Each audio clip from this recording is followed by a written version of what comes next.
Hi and welcome. My name is Ivan Bustos, and today I'll be giving a presentation on loan sharking.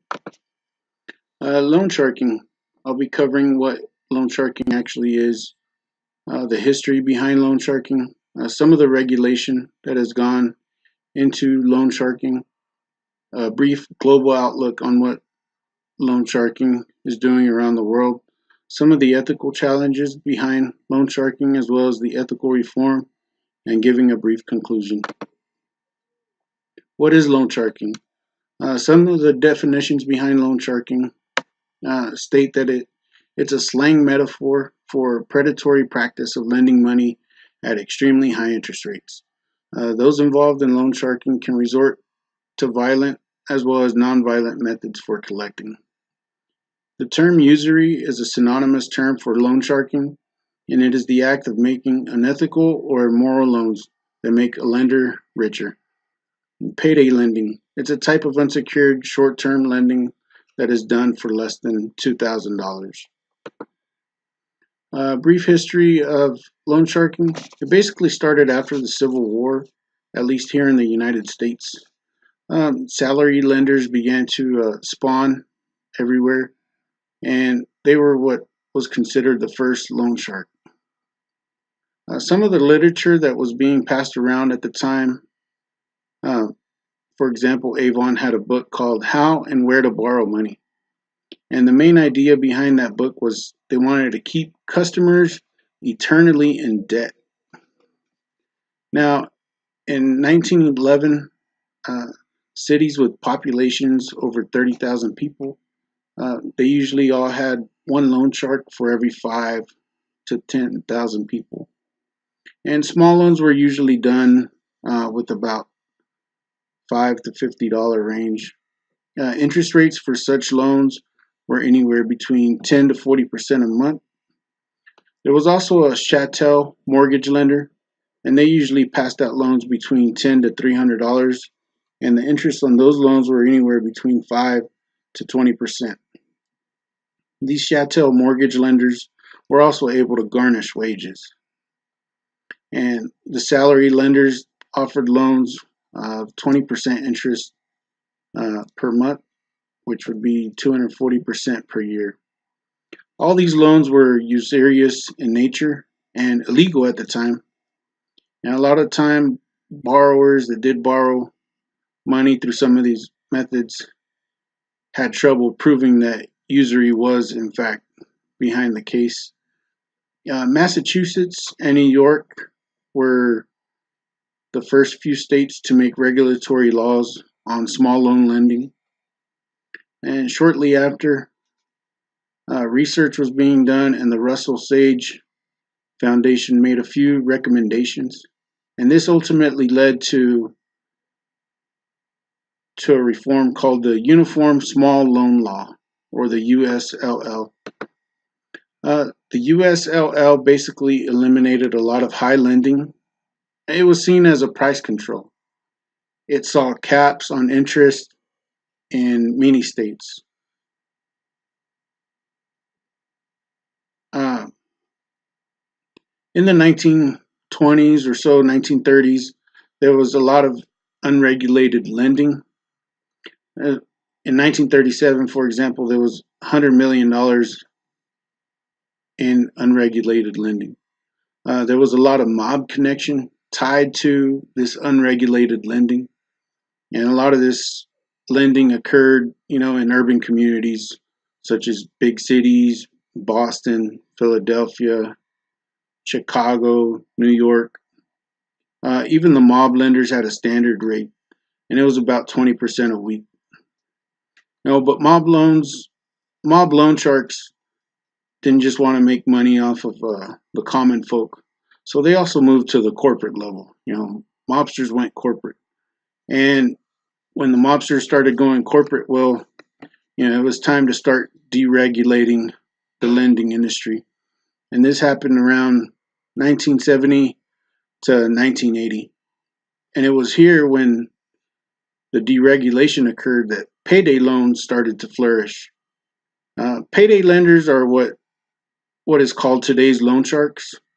They for a while there they were using a post-dated check lending method where you would write them a blank check and they would loan you a certain amount, and then that post-dated check would be marked for a future date where they would also charge not only what you borrowed but also the interest with it. Payday lending right now is permissible in 34 states across the country. Uh, it's estimated that there's about 22,000 locations in the U.S. and currently it's a $27 billion a year industry.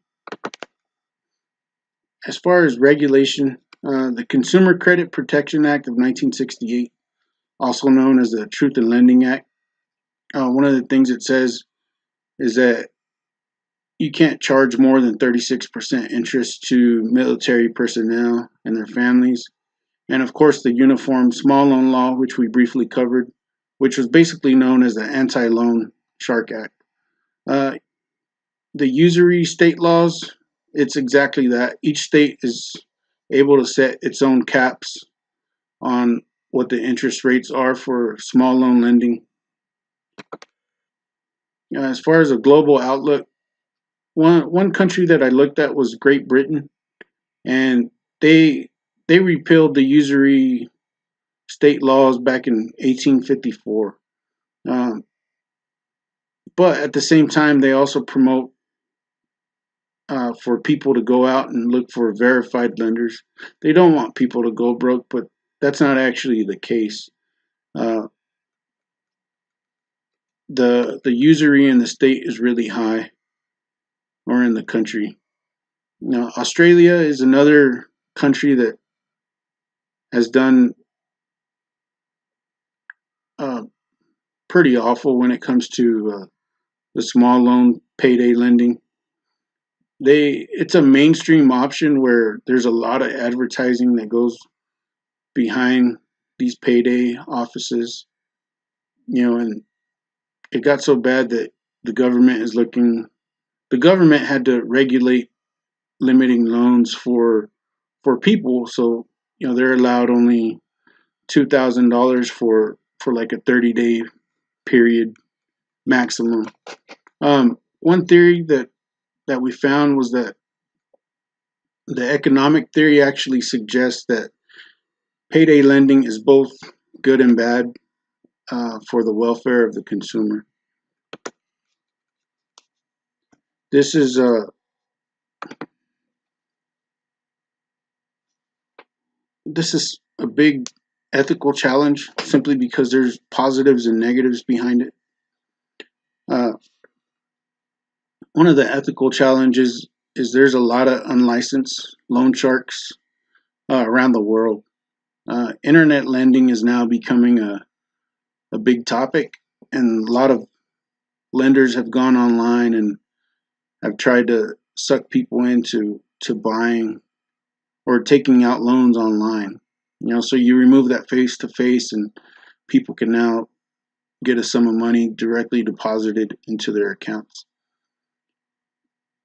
Some of the topics in regards to loan sharking are indebtedness, decreased savings, income inequality.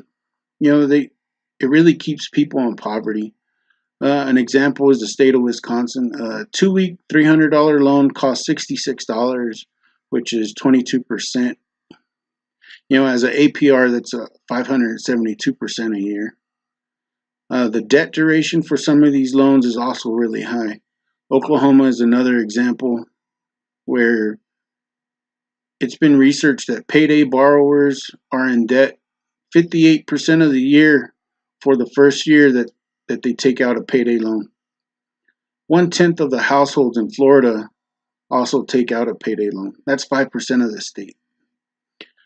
The debt trapping that is done by payday loans, it's actually legal because they fall under a lot of regulation that allows them to do what they do.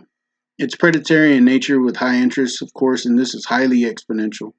They advertise to the poor, people with bad credit and a low financial acumen. They really don't know what they're getting themselves into until it's too late. an important stat about people that go into these payday loans is that they're more likely to go bankrupt within 1 to 2 years. As far as ethical reform, the United States has a Center for Responsible Lending, and it basically advises people on where to go to when you need money. Uh, the Consumer Financial Protection Bureau, which is something that was really pushed by Obama, and they were looking into ways to limit payday lending in the United States. Payday lending is actually prohibited in 16 states.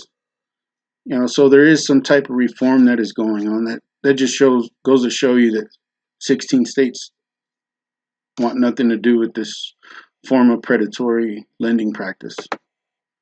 And in conclusion, you know, basically deregulation has allowed a lot of payday loans, and today's main loan shark problem is the payday loan industry. In order to minimize this debt trap that people are in, financial education is going to be a big step in trying to get people to get out of these debt traps that they're in. And these are my references. Thank you for watching.